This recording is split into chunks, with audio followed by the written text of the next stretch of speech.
दोस्तों, सबसे पहले तो आप सभी को नमस्कार। मैं धर्मराज प्रसाद। अभी एडिशनल डिस्ट्रिक्ट जज साहब है ना, जो 25 लाख रुपए के रिश्वत लेने में फंस चुके हैं। ये बात तब उठी जब एडिशनल जो डिस्ट्रिक्ट जज का जो क्लर्क है, उसने जो शिकायतकर्ता संपर्क किया और उसने 25 लाख रुपए मांगा।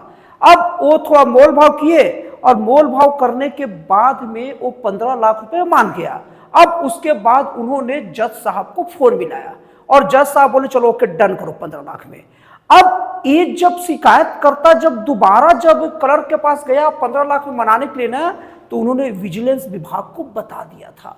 अब विजिलेंस विभाग के द्वारा अब सबूत वगैरह सब इकट्ठा हो गया और अब ना ये जज साहब फंस गए हैं। अब जज साहब के फंसने के बाद में सुना है कि अब उनका सस्पेंशन वगैरह हो गया है, लेकिन यहां पर बात यह है ना कि ये तो लोअर कोर्ट है, यहां के जज का तो सस्पेंशन हो गया, लेकिन क्या इससे ऊपर उससे ऊपर की जो जजेस हैं, हाई कोर्ट के जज, सुप्रीम कोर्ट के जज में इतना फास्ट सस्पेंशन होता है?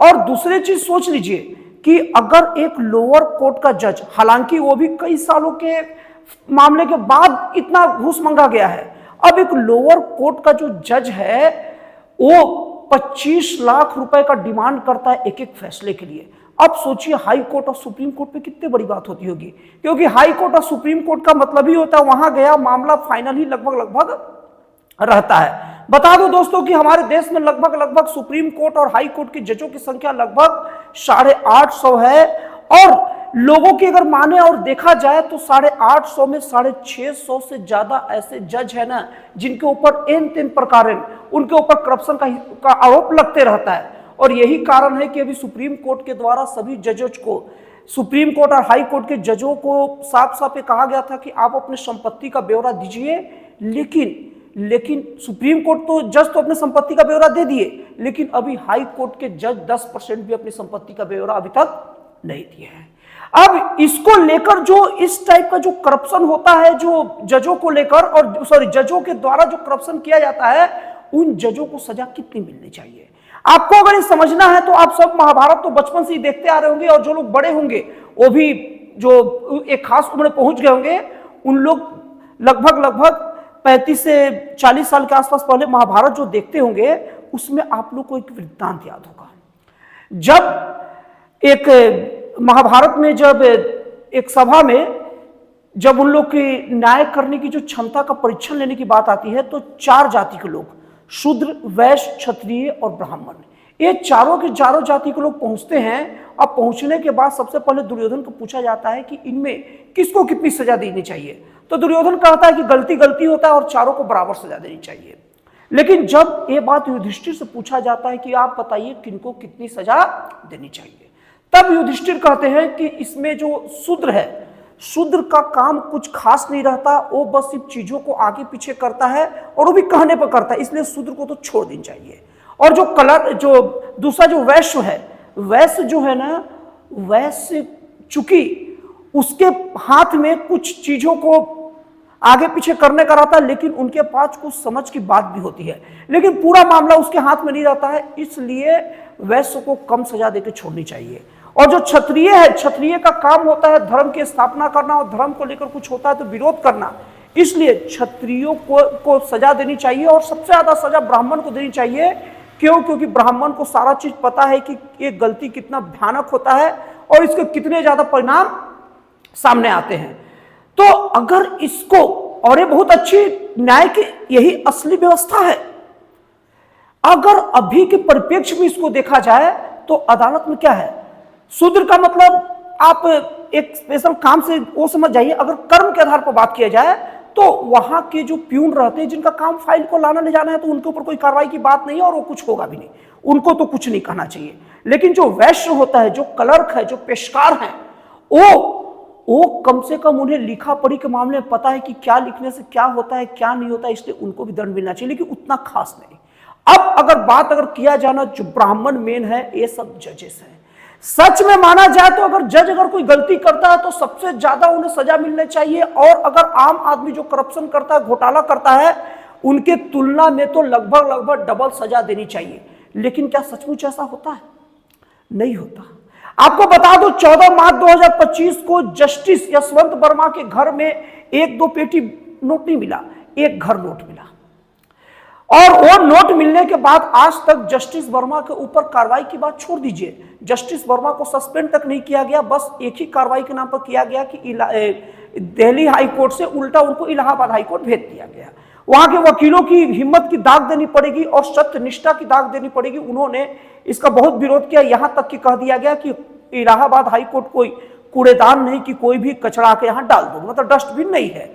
और इसके बाद में उनका विरोध का व्यवस्था था, इसलिए गुपचुप तरीके से शपथ ग्रहण का करवा दिया गया, लेकिन आज तक सर्विस दे रहे हैं, अभी तक उनका कुछ बात नहीं हुआ। जबकि एक जजेस को पता है कि ये कितना ज्यादा गलत है, इससे कितना ज्यादा देश को घाटा पहुंचता है। अब अगर हम लोग को भावी जस्टिस अगर बात किया जाए, होने वाले जस्टिस, तो जस्टिस सूर्यकांत जो थे, उनका इसके पहले पंजाब हरियाणा हाई कोर्ट में थे और उसके बाद में हिमाचल प्रदेश हाई कोर्ट के मुख्य न्यायाधीश बने। लेकिन मुख्य न्यायाधीश बनने से पहले जस्टिस गोयल ने कहा था कि जस्टिस सूर्यकांत के ऊपर कुछ लोगों ने आरोप लगाया था कि हम सब लोग को जमानत देने के बदले बहुत मोटी मतलब रकम ली थी उन्होंने। तो जस्टिस गोयल ने यह बात कहा था कि आप सबसे पहले इनके ऊपर लगे आरोपों की जांच कर लिया जाए, त्वरित जांच किया जाए, उसके बाद इनका प्रमोशन किया जाए। लेकिन उनकी इस बातों को ठंडे बस्तों में डाल दिया गया। उसके बाद हिमाचल प्रदेश हाई कोर्ट के चीफ जस्टिस रहने के बाद सुप्रीम कोर्ट में पदोन्नत हो गए और अब देश के होने वाले भावी सीजेआई होने वाले हैं। अब इतने बड़े पद पर आने वाला व्यक्ति के ऊपर इतने सारे आरोप हैं और वो आरोपों का जांच तक नहीं हो रहा है, ये जाना सूझा भी नहीं जा रहा है कि क्या है क्या नहीं है। तो एक कौन सी न्याय की व्यवस्था है और इनका किस तरीके से उपाय किया जाए। इनके उपाय के लिए जो भूतपूर्व जो हमारे जो सॉलिसिटर जनरल है हरीश साल्वे ने ना बहुत अच्छा उपाय बताया। उन्होंने दो चीज बताया, एक है कि जो पुराने कानून, दो पुराने कानून का उन्होंने बात कहा। दो पुराने कानून को उन्होंने कहा कि कड़ाई से लागू करो और जब कड़ाई से लागू कर दोगे ना, तब सचमुच न्यायपालिका में सुधार की वो बात है। और न्यायपालिका का देश के हर संवैधानिक व्यवस्था, संवैधानिक गैर संवैधानिक सभी संस्थाओं में निश्चित तौर पर इस टाइप की चीजें लागू करनी चाहिए। उन्होंने पहला बोला कि सबसे पहले आय से अधिक संपत्ति के मामलों की बहुत कठोरता से जांच हो। अगर कोई व्यक्ति का संपत्ति आय से अधिक होता है तो उनको जांचा जाए, परखा जाए। अगर देखा जाए तो अभी अगर हम लोग अगर सुप्रीम कोर्ट के जजों का अगर वेतनमान देखा जाए तो उनका 30 लाख के आसपास का पैकेज बनता है, 30 लाख। और 10 साल पहले ये आधा लगा हुआ 15 साल, क्योंकि लगभग हर 10 साल में जो वेतन आयोग का जो वही है वो नियम है कि लगभग वो पेमेंट 10 दोगुना हो जाता है। तो 10 साल पहले 15 लाख मान लिया जाए, उसके और 10 साल पहले 7.5 लाख 8 लाख, मतलब कम ही होगा। लेकिन मैं कहता हूं कि 20 साल पहले 30 साल पहले भी मान लिया जाए ना कि सुप्रीम कोर्ट का जजों का वेतन मान, मैं एकदम हायर टू हायर मानने की बात करूं तो कम ही होगा। लेकिन मैं 30 लाख के हिसाब से अगर 30 साल पहले से भी अगर मानने की बात करूं तो कोई जज अगर अपॉइंट होते हैं तो उनका वेतन कितना होगा। 1 साल का 30 लाख कमाते हैं तो 10 साल का कितना होगा, 3 करोड़। 20 साल का 6 करोड़, 30 साल का 9 करोड़। ये तब बता रहा हूं जो आज के डेट में वेतन की बात, जबकि ये सब आंकड़ा और बहुत कम हो जाएगा। आप समझ रहे ना, मतलब अगर पुराने समय में जाएंगे तो और कम होता जाएगा। लेकिन मैं हायर टू हायर बोल रहा हूं, बहुत ज्यादा हुआ ना तो 10 करोड़ रुपए होगा। लेकिन क्या सचमुच ऐसा है? अभी बहुत सारे ऐसे जजेस अपनी संपत्ति 100-100 करोड़ से पार बताए। कई जज ऐसे जिनके पास 3-4 किलो सोना है, कई जजेस ऐसे हैं जिनके पास 40-40, 50-50 किलो का चांदी है। तो इतने सारे संपत्ति 100-100 करोड़ में कैसे इकट्ठे हो जाते हैं? और उसके बाद उनकी पुश्तैनी संपत्ति का भी आकलन किया जाना चाहिए, तब पता चलेगा कि किस तरीके से एक घोटाला चल रहा है। और इसकी शुरुआत हमें न्यायपालिका से ही करना चाहिए, क्योंकि न्यायपालिका से ही करप्शन का शुरुआत होता है। और न्यायपालिका बार बार जिस तरीके से अपने फैसलों में देरी करती है, ये आरोप न्यायपालिका पर लगेगा कि संभवतः इसीलिए फैसले में देरी करती है कि अगर जैसे जस्टिस वर्मा है, अब बहुत जल्दी 60 साल के हो जाएंगे, फिर 65 साल तक रिटायर होंगे और रिटायर होते होते तक अगर उनका मामला कोई दर्ज होता भी है तो 10 साल ये जांचने में लग जाएगा कि उनके ऊपर दर्ज होना चाहिए कि नहीं, तो 75 हो जाएंगे। फिर 10 साल सुनने में लगेगा 85 हो जाएंगे। फिर उम्र का हवाला, फिर 50 साल बाद फैसला आएगा, तो उस वक्त आदमी का स्थिति क्या रहेगा, आदमी क्या रहेगा, आप तो समझ सकते हैं। तो ये सब चीज को सबसे पहले, अब कोई भी करप्शन के खिलाफ कोई कानून बनता है तो सबसे पहले न्यायपालिका पर ही अप्लाई करना चाहिए, क्योंकि न्यायपालिका जो सब चीजों का जहां पर फैसला होता है, अगर वहीं पर भ्रष्टाचार रहेगा तो निश्चित तौर पर एक देश में भ्रष्टाचार न्यायपालिका से पहले शुरू किए बिना कहीं और अप्लाई करेंगे तो नहीं होगा। ऐसे ऐसे बहुत सारे मामले हैं ना, जिसमें जजेस और वकीलों के पास इतनी मतलब आय से अधिक संपत्ति होती है जिसका कोई गणना नहीं किया जा सकता। अब हरीश साल्वे का एक पहला बात तो आय से अधिक संपत्ति की बात हो गई। अब दूसरा चीज क्या है ना, बेनामी संपत्ति। बेनामी संपत्ति का मतलब होता है ना कि ऐसी संपत्ति जिसका मालिक तो कोई और रहता है, लेकिन वो संपत्ति किसी और को दे देता है। जैसे कि मान लीजिए कोई कर्मचारी बहुत ज्यादा करोड़ों अरबों का घूस लेकर संपत्ति इकट्ठी किया है, लेकिन कोई उसे पूछ देगा, घर में पकड़ लेगा, तो वो अपने ड्राइवर के नाम पर, घर के नौकर के नाम पर या दूर के रिश्तेदार के नाम पर खूब सारी संपत्ति कर लेगा।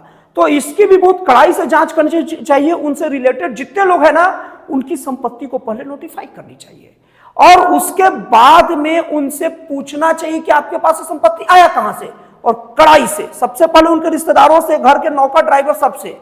और जब वो बता दे कि ये संपत्ति, कड़ाई से पूछो तो बताएगा ही कि उनका है, फलाने का है, तो अब फलाने से पूछना चाहिए कि इतना कहां से आया। और ये सब चीज को अगर बहुत कड़ाई से अगर दोनों चीज को पालन कर दिया जाए ना, तो निश्चित तौर पर करप्शन दूर होगा। लेकिन इसकी शुरुआत, फिर से बोलता हूं, न्यायपालिका से ही करना चाहिए, क्योंकि न्यायपालिका के अंदर जब सुधार की बात होगी, करप्शन दूर होगा ना, तो बाकी संस्थाएं करप्शन करना बहुत मुश्किल हो जाएगी बाकी संस्थाओं के लिए। क्योंकि सारे करप्शन, सारे जो संस्थाओं की, सारे संस्था हो या सारे करप्ट व्यक्ति हो, उन सब का शुद्धिकरण ये न्यायपालिका के पास ही अभी होता है। अब उसके बाद अगर हम लोग देखें तो एक तीसरी चीज है जिसका अस्तित्व 4 से 5 साल पहले आ रहा है। 4 से 5 साल पहले इस चीज का अस्तित्व आ रहा है, ये बात का कि एक क्रिप्टो करेंसी नाम का ना एक बहुत ही अच्छा चीज मार्केट में घूम रहा है। क्रिप्टो करेंसी ऐसा होता है ना कि अगर उसमें उसका लॉग, मतलब आईडी और पासवर्ड अगर कोई व्यक्ति किसी को ना बताए ना, तो दुनिया का कोई भी व्यक्ति पता नहीं कर सकता कि उसका कितना पैसा उसमें शामिल है। और इस बात का पता तब चलता है जब शराब घोटाले के मामले में जब केजरीवाल, मनीष सिसोदिया जैसे लोगों पर जब वो चल रहा था केस, तो उन्होंने अपने आईफोन का पासवर्ड अंत समय तक नहीं बताया। और उनके तरफ से जो वकील थे, अभिषेक मनु सिंघवी, कपिल सिब्बल, उन्होंने बहुत अच्छे से तर्क रखा कि ये प्राइवेसी है लोगों का। तो कोर्ट ने माना कि हाँ भाई प्राइवेसी है।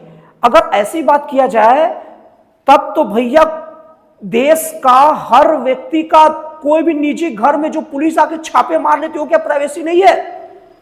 लोगों के घर में बेधड़क घुस जाती है, वो प्राइवेसी नहीं है? मतलब देश का तो चप्पा चप्पा लोगों का प्राइवेसी का सही हनन हो रहा है। पुलिस वाले कितने गंदे तरीके से एक आम आदमी के घर में घुसते हैं थोड़ा सा भी होने पर, और कितनी गंदी गंदी गालियां देकर उसके साथ दुर्व्यवहार करते हैं। क्या उसके प्राइवेसी का हनन नहीं होता? प्राइवेसी तब तक रहती है जब तक देश की सुरक्षा की बात ना हो। और प्राइवेसी, अगर किसी का प्राइवेट मामला भी है तो कोई भी व्यक्ति अगर एक दावा करते हुए उसके प्राइवेट चीजों का, प्राइवेसी का जो अंतर्गत रखा है, इस आधार पर बस खोलता है कि मैं आपका कोई भी प्राइवेट चीज को किसी को नहीं बताऊंगा, केवल वही चीज को मैं उपयोग करूंगा जो आपके काम का है। अरे भैया, जब हम बीमार पड़ते हैं तो डॉक्टर को सामने पूरा ओपन होकर अपना इलाज कराते हैं, वहां प्राइवेसी नहीं रहती। डॉक्टर जब कोई ऑपरेशन करता है हमारे शरीर का किसी अंग का, अब हमारे बीमारी तो शरीर के कोई भी अंग में हो सकती है ना, तो जब वो चीर फाड़ करेगा तो वहां प्राइवेसी जैसी, वहां पर तो आदमी प्राइवेसी छोड़ता है ना भाई, और वो डॉक्टर के सामने छोड़ता है कि मुझे इलाज की जरूरत है। तो कोर्ट कचहरी ऐसे मामले में प्राइवेसी पर राहत देती है, बड़ा ताजुब लगता है। अब दूसरी चीज देखिए, ध्यान सुनिए। अब देखा जाए तो ऐसा कहा जाता है, हालांकि प्रमाणिक नहीं है, लेकिन अक्सर जब आग लगता है तभी, जब मतलब धुआं तभी निकलता है जब आग कुछ हो। अभी कहा जाता है कि आम आदमी पार्टी की तरफ से कई लोगों को राज्यसभा टिकट देने के लिए ना कई करोड़, और वो करोड़ 60 करोड़ 100 करोड़ तक का बोली लगता है। राज्यसभा टिकट देने के लिए। अब अभिषेक मनु सिंघवी जो बहुत प्रख्यात वकील है, इनको राज्यसभा पंजाब से भेजा जा रहा था। अब जहां करोड़ों की जहां बोली लगती है, वहां कोई फ्री का तो नहीं भेजा जाएगा। जाहिर सी बात है, उनको इस रूप में कहीं ना कहीं वो मैनेज किए होंगे ना भाई, क्योंकि ऐसे ही तो अभिषेक मनु सिंघवी को नहीं भेजेंगे। लेकिन उसके पहले कांग्रेस ही अभिषेक मनु सिंघवी को राज्यसभा भेज दिया, तो इधर से समस्या खत्म हो गया। तो दोस्तों, इस तरीके से अगर इस टाइप का अभी जैसे कि एडिशनल डिस्ट्रिक्ट जज के ऊपर जो आरोप लगे हैं, तो उनके ऊपर तो जांच हो, उनको सस्पेंड हो, बर्खास्तगी हो, जो हो, लेकिन थोड़ा सा डिस्ट्रिक्ट कोर्ट से ऊपर तो उठिए, थोड़ा हाई कोर्ट में जाइए, थोड़ा सुप्रीम कोर्ट में जाइए और इस टाइप का माहौल बनाइए, तब तो पता चलेगा। और ये सब चीज हरीश साल्वे ने बहुत अच्छे तरीके से बताया है। तो दोस्तों, आपको एनालिसिस कैसा लगा, आपको विश्लेषण कैसा लगा, प्लीज कमेंट ऑन वीडियो। तो दोस्तों, फिर मिलता है अगले वीडियो में एक जन कल्याणकारी और एक राष्ट्रवाद से प्रेरित नए विचारों के साथ।